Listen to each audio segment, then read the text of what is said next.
지난 시간 함께 살펴본 말씀이 로마서 12장 1절에서 2절 말씀이잖아요. 그 내용 우리가 어떻게 정리했습니까? 세상의 풍조와 요구가 너희를 빚어가지 못하도록 저항하고 은혜의 복음이 너희 속사람을 빚어가도록 해라 하는 내용을 우리가 지난 시간에 정리했습니다. 그것이 바로 우리가 하나님 앞에 드려야 될 합당한 예배다, 이렇게 정의를 했죠.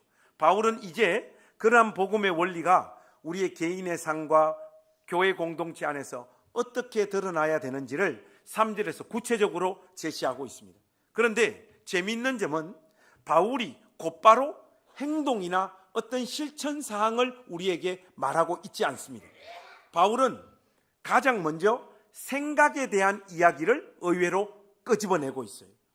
그리스도인에게 있어서 생각이나 사고방식만큼 중요한 것이 없습니다. 왜냐하면 대부분의 종교는 행동으로 나타나는 어떤 결과나 열매로 그 사람의 신앙을 평가합니다. 그러나 기독교 신앙은 똑같은 행동을 보일지라도 그 행동을 하는 동기와 중심이 무엇인가, 어떤 생각에서 진실로 이 사람이 이 행동을 하고 있는가, 그것을 평가하는 종교입니다.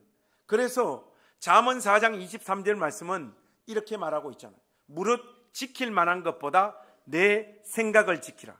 생명의 근원이 이에서 남이니라. 죽고 사는 문제가 생각하는 일과 밀접하게 연관되어져 있다는 말씀이죠. 예레미야 선지자도 이런 말을 합니다. 땅이여 들으라. 내가 이 백성에게 재앙을 내리리니 이것이 그들의 생각의 결과라. 이렇게 말하고 있습니다. 하나님이 재앙을 내리시는 이유가 그들의 생각의 결과라고 말하고 있어요. 그들의 악한 행위 이전에 이미 그들의 생각이 잘못되었음을 하나님은 정확하게 지적하고 있는 것이죠. 우리의 의식에 어떤 생각들이 착상되어지는지가 이렇게 중요한 결과를 만들어냅니다. 그런 의미에서 오늘 우리가 이 본문 말씀을 잘 정리하고 살펴야 되는데, 여러분 3절 말씀 한번 보세요. 여러분 3절 말씀을 눈으로 빨리 이렇게 쫙 스캔하시면 3절 말씀에 생각이라고 하는 단어가 몇 번이나 등장하고 있죠? 우리가 소리내서 3절 말씀 한번 다 같이 읽어보겠습니다. 시작. 내게 주신 은혜로 말미암아 너희 각 사람에게 말하노니 마땅히 생각할 상의 생각을 품지 말고 나누어 주신 믿음의 분량대로 지혜롭게 생각하라. 여러분 생각하라가 총 3번 등장하고 있습니다. 많은 분들이 그런데 이 3절 말씀을 어떤 식으로 이해합니까? 우리의 생각으로 하나님의 영역까지 다 알려고 하지 말라. 필요 이상으로 깊이 생각하거나 질문하지 말고 자기의 믿음의 분량만큼만 생각하라. 이런 의미로 12장 3절 말씀을 대부분 이해합니다. 이렇게 이해하는 이유는 본문이 그렇게 번역되어져 있어요. 오해하기 쉽게 딱 번역되어져 있습니다. 그런데 이 3절 말씀은 금방 이런 식으로 이해한다고 제가 여러분들에게 말씀드린 그런 말씀이 결코 아닙니다. 바울이 여기서 사용한 생각이라고 하는 이 단어는 인식이나 평가라고 하는 단어로 바꾸어서 여러분들이 이해하시면 좀 더 이해가 선명합니다. 무엇보다도 영어 성경으로 딱 읽어보니까 그냥 단번에 우리가 잘못 이해할 수 있는 3절 말씀을 딱 조정시켜 줍니다. 여러분들 NIV 영어 성경으로 보니까 이렇게 나와 있어요. Do not think of yourself. 너 자신에 대해서 그렇게 생각하지 말라. 이렇게 말하고 있습니다. 무슨 말인가 하면 자기 자신에 대해 마땅히 생각할 그 이상으로 높이 자기 자신을 평가하거나 인식하지 말라. 이 말씀입니다. 이 말씀. 그리고 믿음의 분량이라고 하는 표현도 우리가 다시 살펴봐야 돼요. 우리가 흔히 이 부분을 각 사람에게 나누어진 믿음의 분량이 있다. 그러므로 자기의 믿음의 분량대로 생각하고 그 분량대로 우리가 하나님 앞에서 살아야 된다. 이렇게 이 말씀을 이해하는데 그렇지가 않습니다. 그런 말씀이 아니에요. 여기서 분량이나 측량이라고 하는 이 단어는 기준이라고 하는 뜻에 훨씬 더 가까운 의미예요. 결론적으로 이 3절 말씀을 전체적으로 딱 다시 한번 펼쳐서 정리를 하면 이런 뜻입니다. 자기 자신에 대해서 마땅히 생각할 그 이상으로 높이 자기 자신을 인식하거나 평가하지 말고 오직 하나님께서 각 사람에게 나누어 주신 믿음의 기준에 따라서 지혜롭게 판단하고 생각하라는 말씀입니다. 그러면 문맥을 통해서 볼 때 자기 자신을 지혜롭게 판단할 믿음의 기준은 무엇이 됩니까? 여러분, 이 문맥에서 보면 이 기준은 우리 주 예수 그리스도와 그리스도 안에 있는 복음을 말하고 있습니다. 한마디로 복음 앞에서 자신의 존재를 평가할 때 우리는 자신이 생각보다 훨씬 더 큰 죄인인과 동시에 훨씬 더 큰 사랑을 받고 있는 존재임을 깨닫게 되어집니다. 무엇보다 우리가 그리스도 밖에 살았을 때와는 복음을 맛보고 복음을 알게 되어졌을 때는 자기 자신에 대한 인식이 완전히 달라질 수밖에 없는 것이죠. 그 복음이 우리 삶의 기준점으로 딱 섰을 때 그 복음의 내용을 기준으로 했을 때 자기 자신을 어떻게 생각하고 바라보고 평가하느냐, 합당하게 지혜롭게 그 기준에 맞추어서 평가하라는 말씀입니다. 복음의 은혜는 값없이 허락되어진 은혜입니다. 자신의 공로로는 결코 도달할 수 없는 의를 우리는 덧입은 존재가 되었기 때문에 예수 그리스도의 복음 앞에 서 있는 사람은 자신의 존재를 필요 이상 높일 수도 없고 높이지도 않습니다. 여러분, 이렇게 자기 자신을 인식하는 이 믿음의 아이러니가 있어요. 그게 뭔가 하면 믿음이 하나님 앞에서 깊어지면 깊어질수록 자신의 부족함을 더 깊이 인식하고 고백하게 되어진다는 거예요. 당연히 믿음이 큰 사람은 자신의 믿음을 나팔불어 자기 자신을 다른 사람에게 부풀리지 않습니다. 오히려 자신을 낮추거나 자신의 믿음을 또 자신의 삶을 덜 자랑할 수밖에 없습니다. 이 말의 어떤 테크닉으로 이렇게 하는 것이 아니라 진심으로 그렇게 고백하게 되어집니다. 그러므로 사실 자신의 믿음을 자랑하거나 자기가 인생에서 이룬 무언가를 부풀려 설명하거나 나팔을 불거나 자기 존재를 자기의 객관적인 실상보다 더 나은 존재로 이미지화하려고 몸부림치는 사람은 복음이 무엇인지 전혀 감도 잡고 있지 못할 뿐만 아니라 복음을 맛보지 못한 사람입니다. 그리스도라고 하는 기준 위에 세워진 믿음은 자기 인식에만 영향을 미치는 것이 아닙니다.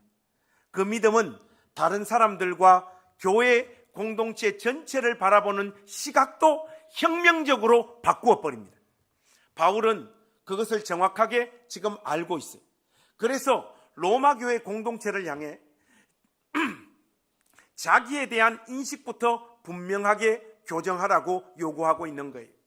자기 인식이 복음이라고 하는 관점에서 정확하게 객관화되어지지 않으면 끊임없이 그 존재는 관계에서 갈등을 만들어낼 수밖에 없습니다. 공동체 안에서 문제의 출발점은 복음이라고 하는 기준으로 자신을 바라보는 시각이 없기 때문에 발생하는 거예요. 모든 문제는 자신을 원래의 모습보다 더 부풀려 인식하는 바로 그 지점에서 시작되어진다 이 말이죠. 그런데 여러분, 인간이라고 하는 존재가 참 교묘해요. 부풀리는 방법도 참 다양해요. 그냥 천박한 사람들은 대놓고 자기 자신을 자랑하고 나팔 불고 자기 자신을 막 치켜 세웁니다. 보면 50살 넘으면 다 우리가 무당이라고 하잖아요. 5분만 대화해보면 대충 그 사람 왜 이런 표현이 자꾸 나오려고 하지? 왁구가 나옵니다. 다 알아요. 50 넘는 사람 속이는 거 쉽지 않다고요. 시간과 공간 속에서 그 사람하고 한두 달 그냥 같이 지내다 보면 그 사람이 아무리 자기 자신을 부풀려서 꾸며서 자기를 묘사하고 막 이렇게 한다고 하더라도 사람은 그냥 속아줄 뿐이지 속으로는 냉정하게 그 사람을 거의 정확하게 딱 평가한단 말입니다. 그런데 어떤 사람은 그것도 모르고 자기 자신을 막 속여요. 그래서 심지어 여러분이 이런 말까지 있잖아요. 집사였던 분이 비행기 타고 미국 도착하면 목사님이 됩니다. 혹시 신학교 어디 나오셨습니까? 태평양 신학교 나왔어요. 12시간 만에 안수받고 LA 공항에 쫙 내리는.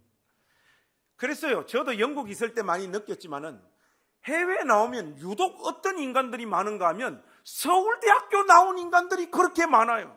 아니 죄다 다 서울대대. 대화를 나누어 보면 침신인데 다 서울이래. 다 서울대 나왔대요. 다 서울대. 여러분 다 들킵니다. 그런데 이런 사람들은 순진하기도 하고 기역기라도 하죠. 그런데 여러분 진짜 악당들은 누구냐? 자기를 과하게 낮추어서 자기를 높이는 사람입니다. 이 교회에 보면 지나치게 겸손한 분들이 있어요. 제가 가서 목사님, 집사님 이런 일들 좀 감당해 주죠. 목사님 저는 절대로 이걸 못합니다. 저는 그런 그릇이 아닙니다. 해놓고 그러십니까? 그러면 다음에 하십시오. 그럼 뭐 또 삐진단 말이죠. 나보고 뭐 어떡하라고. 나보고 도대체 뭐 어떡하라는 거예요, 여러분. 진심이 아닌 거예요. 그래서 바울은 이 점을 계속해서 지금 강조하고 있습니다. 진실로 우리의 믿음의 기준이 되신 그리스도를 아는 사람은 이렇게 하지 않습니다.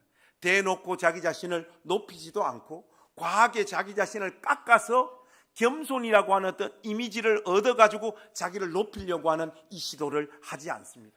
할 수 있는 일은 할 수 있다고 말하고 할 수 없는 일은 담백하게 할 수 없다라고 말합니다.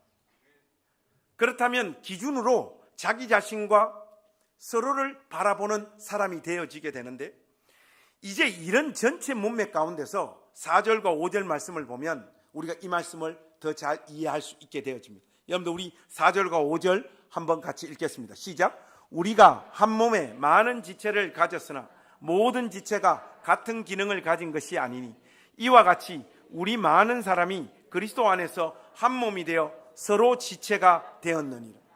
바울이 예수 그리스도 안에서 부름받은 교회를 일컫는 용어 중에 저는 개인적으로 제일 아름다운 표현이 주님의 몸된 교회라고 하는 표현이라고 생각을 해요. 예수를 믿는 우리 각 사람은 그의 몸의 지체입니다. 몸에는 손이 있고 발이 있고 눈과 코와 입과 같은 각각 다른 지체들이 있습니다. 그런데 각 지체는 자기가 알아서 그 지체가 된 것이 아닙니다.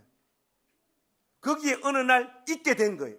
그리고 손은 손이고 발은 발입니다. 유명한 스님이 그런 말씀하셨죠.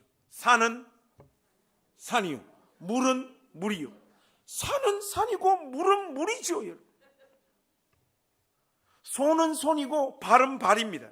여러분 이게 무슨 말인가 하면 각각 그 기능이 다르다는 말이에요. 여러분 한번 잘 보세요. 손이 손을 위해 존재합니까? 발이 발을 위해 존재합니까? 아닙니다. 각 지체는 결코 자기 자신을 위하여 존재하지 않습니다. 모든 지체는 한 몸을 위해 존재하며 서로를 위해 만들어진 것이, 이것이 바로 그리스도의 몸된 교회 할 때 그 몸에 대한 핵심 개념입니다. 무엇보다 손과 발과 각 지체는 그것 이상의 역할을 감당하지 못합니다. 여러분 손이 냄새를 맡는다, 손이 오늘부터 내가 보는 역할을 하겠다 하면 됩니까? 안 됩니다. 손은 손이요, 발은 발입니다.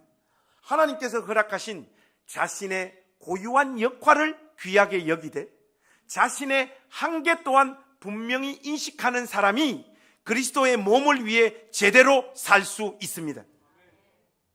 이렇게 여러분을 인식해야지 여러분 자신을 이 교회 공동체 안에서 부풀려서 여러분들이 대단한 역할들을 많이 감당할 수 있는 어떤 존재로 인식하시면 안 된다 이 말이에요.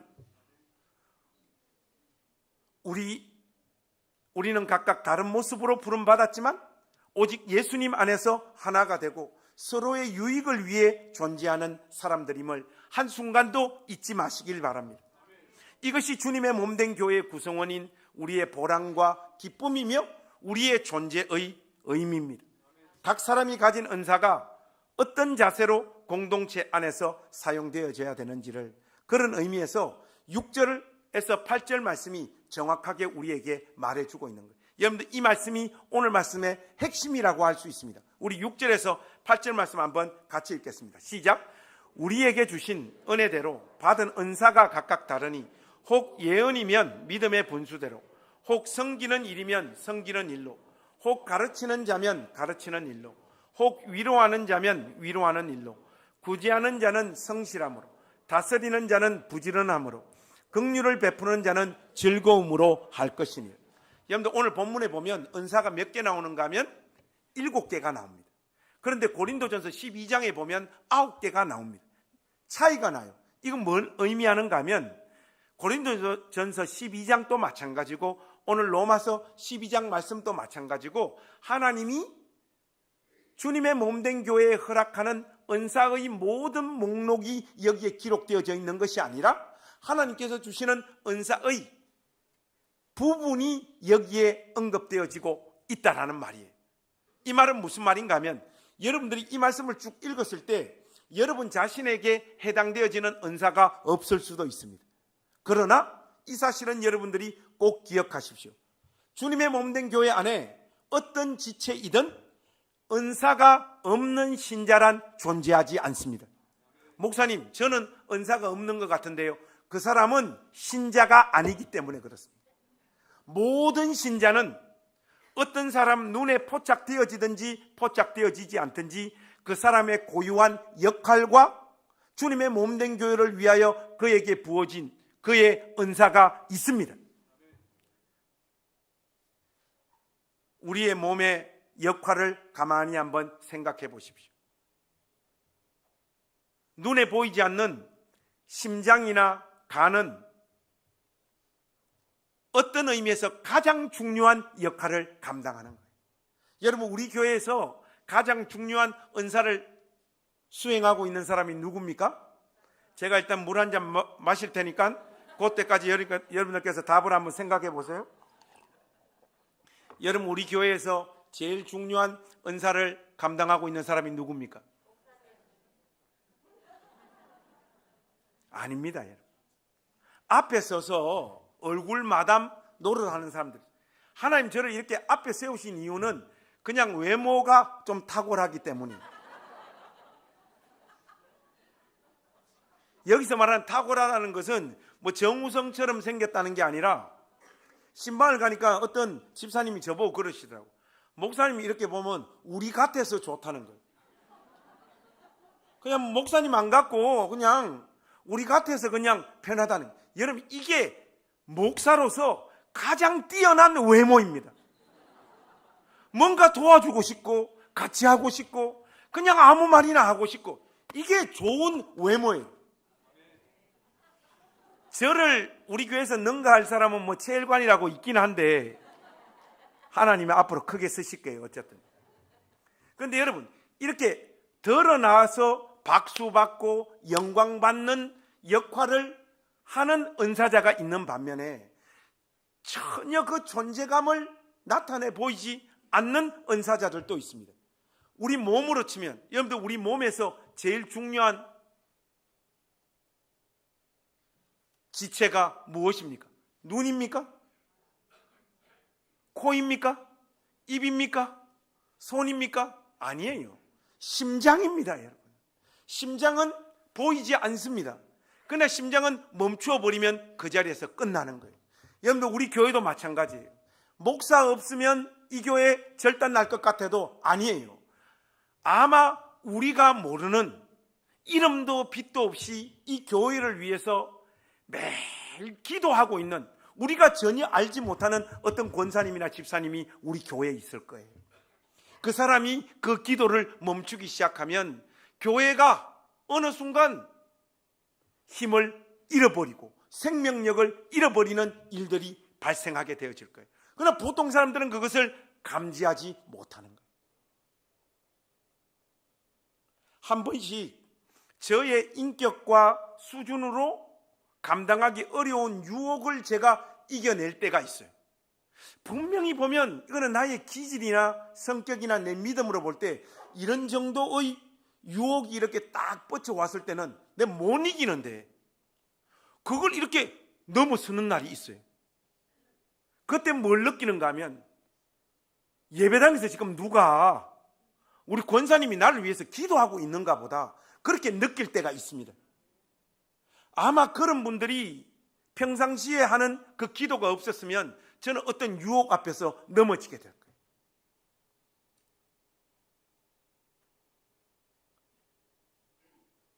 큰 교회에서 담임 목사로 달라고 그 마수의 손이 이렇게 뻗어올 때 여러분들 기도 좀 안 했으면 좋겠을 것 같아요. 그런 영역들이 있단 말이죠, 여러분. 그런데 여러분 그 사람이 기도하고 있는 걸 우리가 누가 아냐 말이에요. 그와 똑같이 눈에 전혀 띄지 않지만 그 사람만이 감당할 수 있고 그 사람이 감당하고 있기 때문에 주님의 몸된 교회가 유지되어지는 측면이 분명히 있습니다. 그러므로 교회에 와서 어떤 형제와 자매, 존재감이 없어 보이는 어떤 형제와 자매들 향해서 우리가 함부로 더 헌신해라든지 더 열심을 내라든지 이런저런 섣부른 신앙적인 충고를 함부로 하면 안 됩니다. 그 사람은 그 자리에서 자기 역할을 신실하게 감당하고 있습니다. 조바심을 내지 마십시오. 그래서 여기 지금 등장하고 있는 우리 각자들에게 주신 이 은사들을 하나님 앞에서 우리가 어떻게 감당해야 될지를 한번 살펴보겠습니다. 먼저 여기 보시면 예언이라면 어떻게 하라고요? 믿음의 분수대로 하라고 말씀하고 있습니다. 여기서 이 예언이라고 하는 것은 앞날을 알아맞추는 것, 앞으로 무슨 일이 벌어지게 될 것을 예측하는 것, 그걸 말하는 것이 아니라 하나님의 말씀의 의미를 정확하게 풀어서 성도들에게 하나님의 뜻을 정확하게 전달하는 것을 말합니다. 그런 의미에서 우리 시대에 이 강단에 서서 하나님 말씀을 풀어서 가감없이 전달하는 역할을 맡은 것을 말하는 거죠. 그런데 이 일을 할 때 어떻게 하라고 말하고 있습니까? 믿음의 분수대로 하라, 이렇게 말합니다. 여러분, 믿음의 분수대로 하라는 말은 뭔가 하면 자기가 하나님으로부터 받아서 깨닫고 알게 된 수준의 이상의 것을 쥐어짜서 계속해서 이야기하려고 하지 말라는 거예요. 제가 박영선 목사님하고 대담집 내면서 목사님에게 설교 고민을 이렇게 이야기를 했습니다. 목사님, 설교할 때마다 늘 고민이 설교 어떻게 해야지 잘할 수 있습니까? 하니까 목사님이 그래요. 원고 다 읽으면 그냥 듣고 내려와. 그러면 나머지는 하나님이 알아서 하신다는. 얼마나 깊은 경지입니까? 설교자는 하나님께서 자신에게 깨닫게 하시고 보여주신 정도로만 외치면 됩니다. 성경에서 언급하지 않고 있는 것들을 성도들에게 은혜 끼치려고 막 인위적으로 짜서 설명하려고 해서도 안 되고, 감정을 쥐어짜서 없는 감동 막 만들려고 해서도 안 됩니다. 보여주신 대로 깨닫게 하신 만큼 자기의 믿음의 분수대로 감당하면 됩니다. 경상도 말을 쓰면 경상도 말로 난곳 방언으로 설교하면 됩니다. 경상도 설교자로 부름받았으면서 억지로 쥐어짜서 서울말 하는 설교자 안 해도 됩니다. 그리고 다소 표현하는 방식이 서툴고 부족하고 사람들 마음 가운데 청량감을 안길 만한 그런 언어 구사를 하지 못한다 할지라도 하나님이 그 사람에게 주신 고유한 하나님의 어떤 크심의 한 부분을 드러내도록 그 설교자를 거기에 세우셨으면 그 역할 감당하면 되는 거예요. 언젠가도 한번 여러분들에게 말씀드린 것 같은데, 행신교회에 있을 때 우 목사가 한번 설교를 하다가 중간에 샹 이렇게 했어요. 하니까 분위기가 확 가라앉는 거예요. 내가 속으로 앉아서 저 병신 저거 왜 내가 할 걸 지가 하냐고. 그건 그 샹은 하나님이 김관성에게만 주신 거예요. 아니나 달라 그날 저녁에 우리 권사님 댁 초대받아서 사역자들 밥 먹으러 갔는데 우리 권사님이 우 목사 보고 딱 그러더라고. 목사님은 설교 시간에 욕하지 마. 하나도 안 은혜로. 욕은 김 목사님이 해야지 우리가 왜 저러시는가를 알고 은혜 받지. 목사님이 하니까 하나도 안 좋더라고. 우 목사 믿음의 분수대로 하나님이 자기에게 보여주신 만큼 깨달은 만큼 담백하게 그렇게 전해라고 우리 주님께서 말씀하고 있는 겁니다. 그리고 여기에 보시면 표현이 재밌는데 섬기는 자, 가르치는 자, 위로하는 자를 언급을 하면서 섬기는 일이면 어떻게? 섬기는 일로. 가르치는 일이면 어떻게? 가르치는 일로. 위로하는 자는 어떻게? 그런데 여러분 이게 지금 가만 보면 이게 좀 말장난하는 것 같지 않습니까? 섬기는 일이면 섬기는 일로. 가르치는 일이면 가르치는 일로. 위로하는 자는 위로하는 일로 하라. 언뜻 보면 단순히 똑같은 말을 지금 반복하고 있는 것 같잖아요. 그런데 여기에 깊은 의미가 담겨 있습니다. 각자의 은사가 다르니 자기 일이나 제대로 감당하라는 말이에요. 하나님이 여러분 각자에게 준 여러분의 역할에만 충실해라는 거예요. 자꾸 옆에 사람들에게 간섭하려고 하지 말고 이 일 저 일 하려고 하지 말고 하나님이 여러분에게 준 그 역할에 집중하라는 거예요.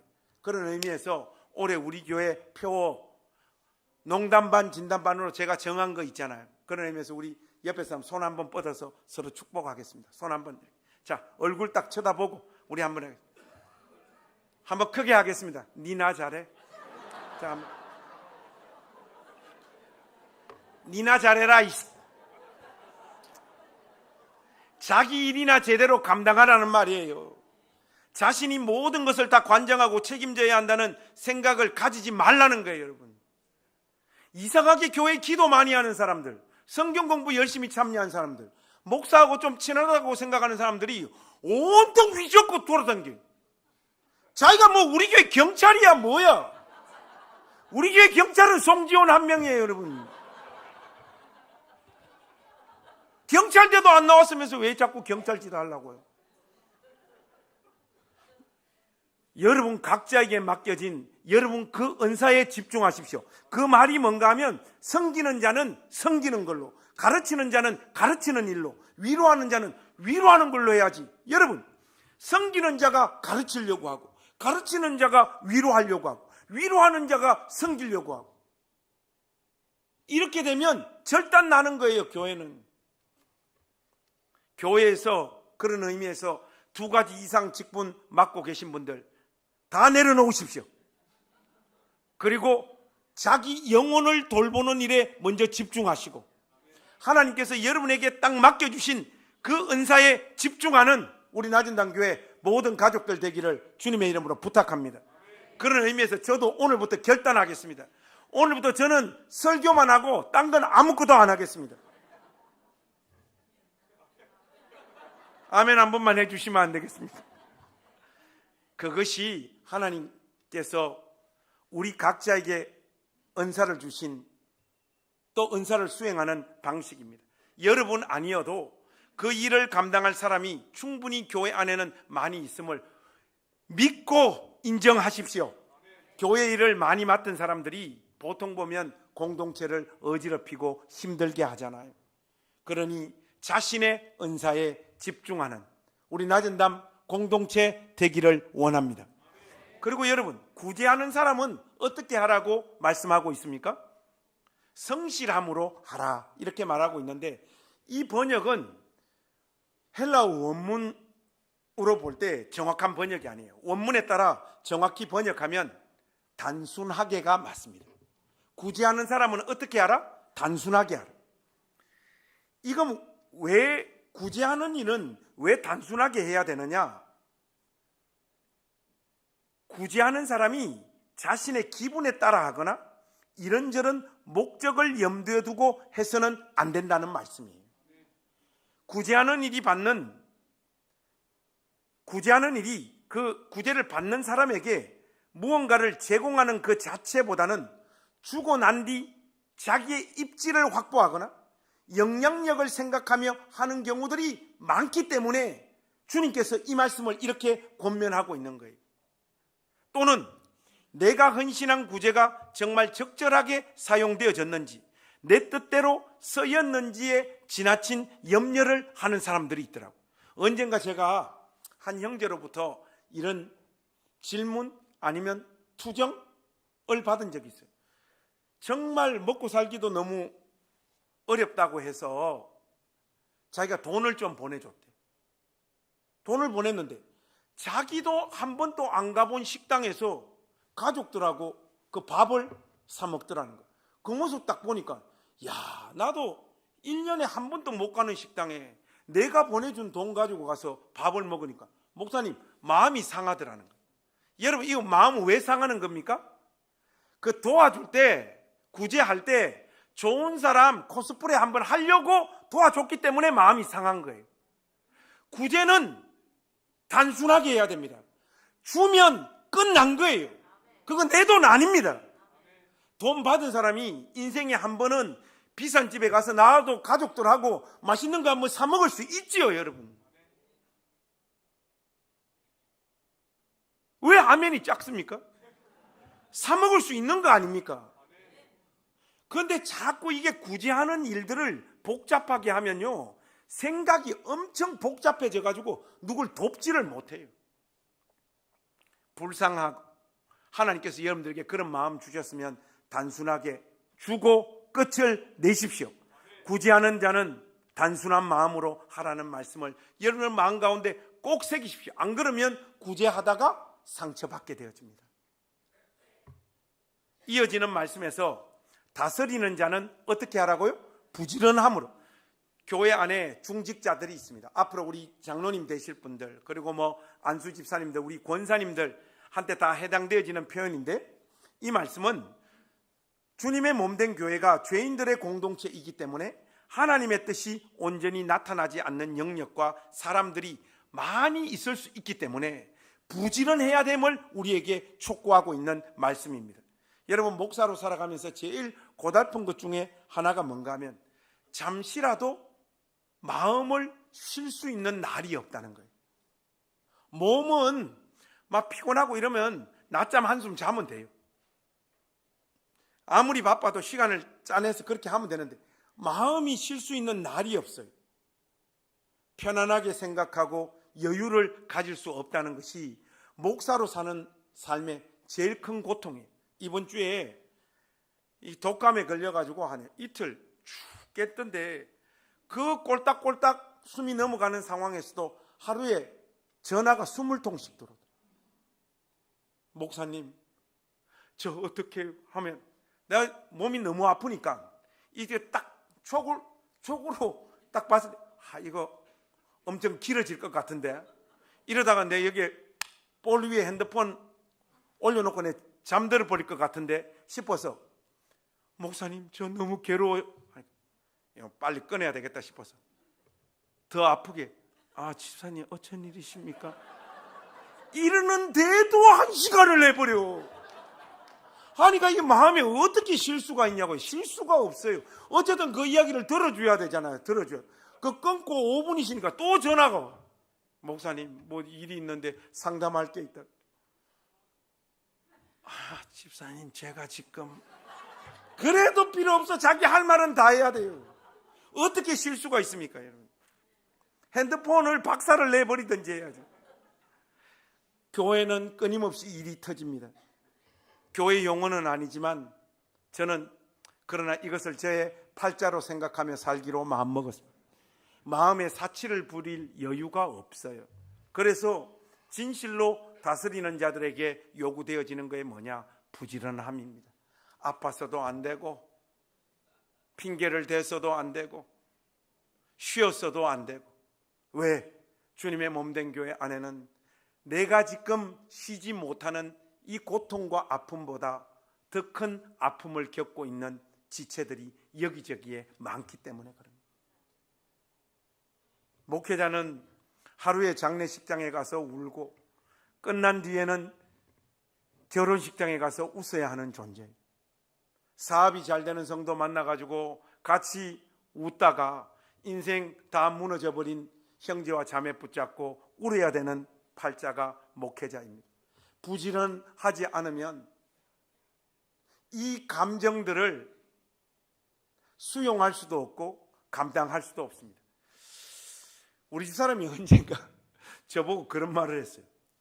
당신 어떨 때 보면 조울증 환자 같다는 거예요.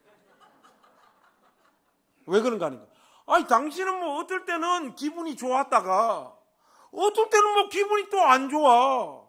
그러다가 갑자기 기분 좋았다가 어떨 때는 화냈다가 내가 어떤 장단에 맞춰야 될지 모르겠다는 거예요. 우리 사람이 저보고. 여러분, 주님이 주시는 은사예요 이게.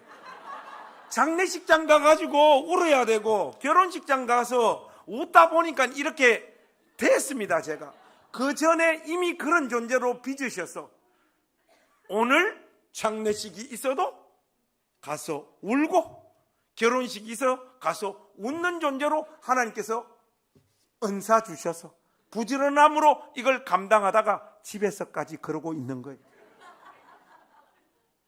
사랑하는 낮은교회 중직자 여러분, 부지런함으로 주님의 몸된 교회를 살피십시오. 왜냐?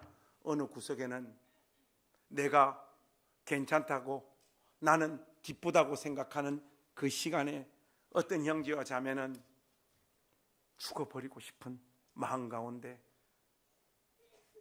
머물러 있는 우리 가족들이 있습니다.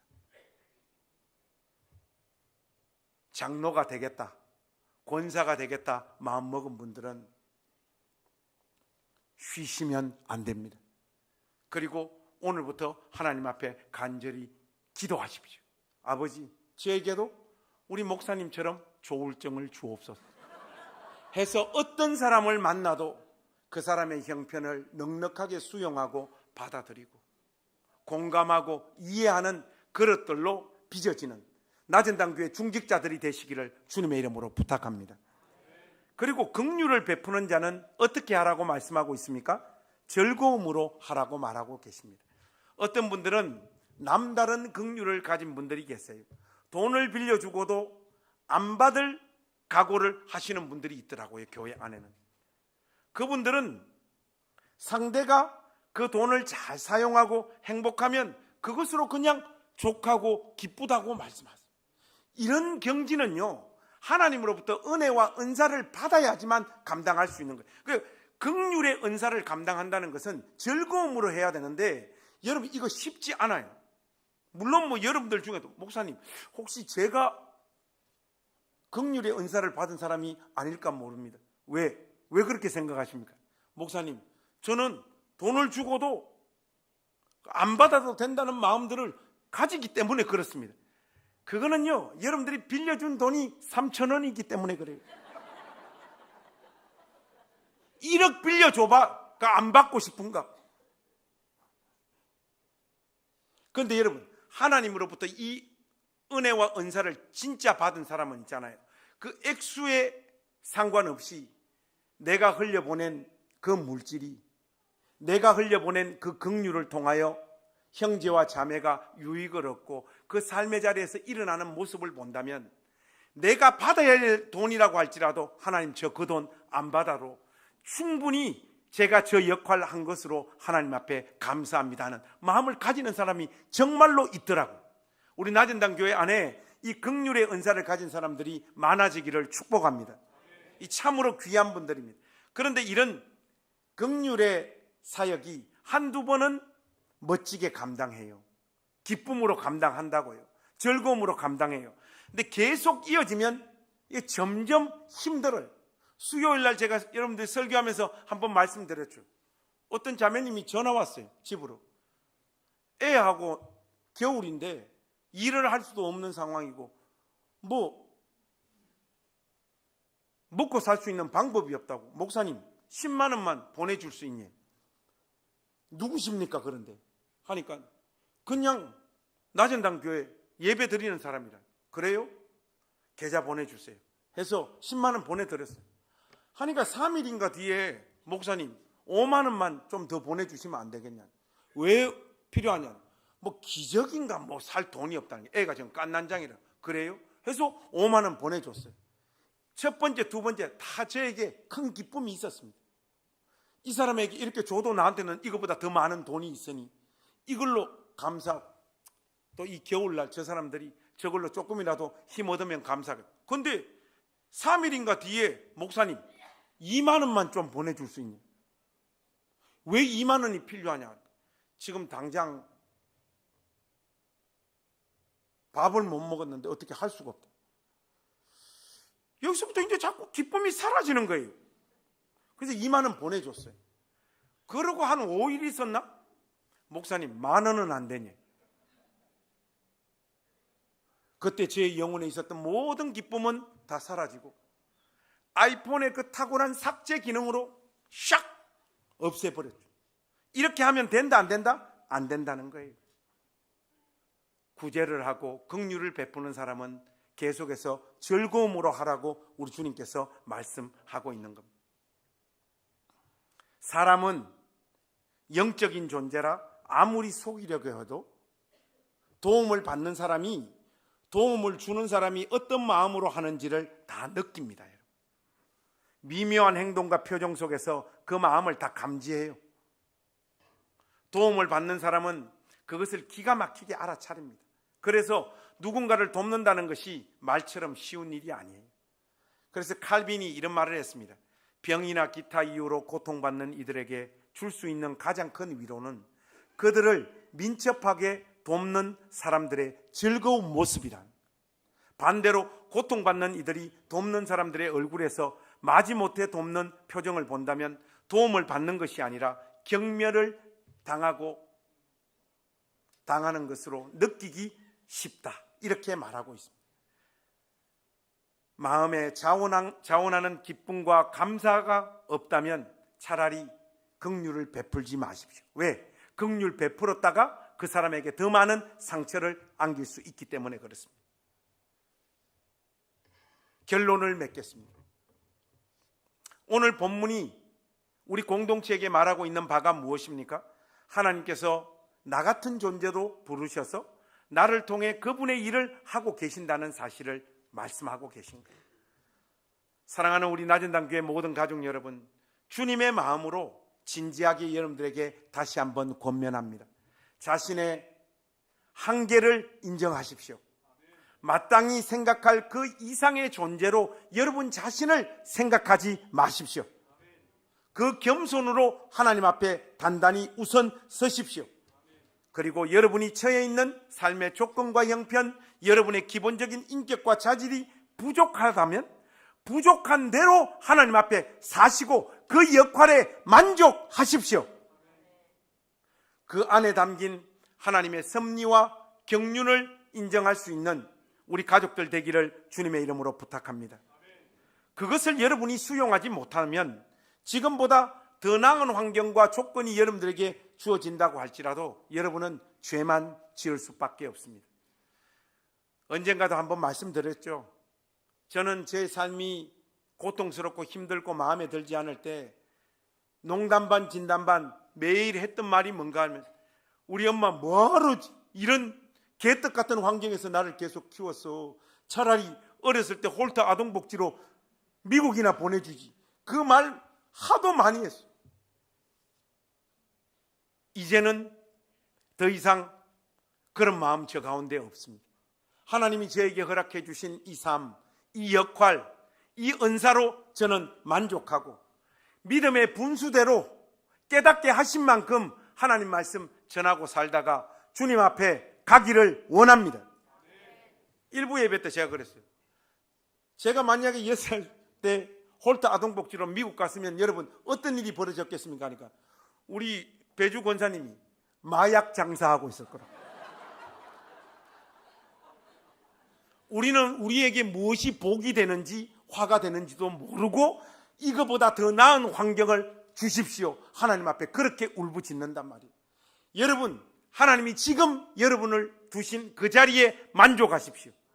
그리고 여러분을 지금 그렇게 빚으신 하나님을 찬양하시고 여러분에게 주신 그 은사로 만족하십시오.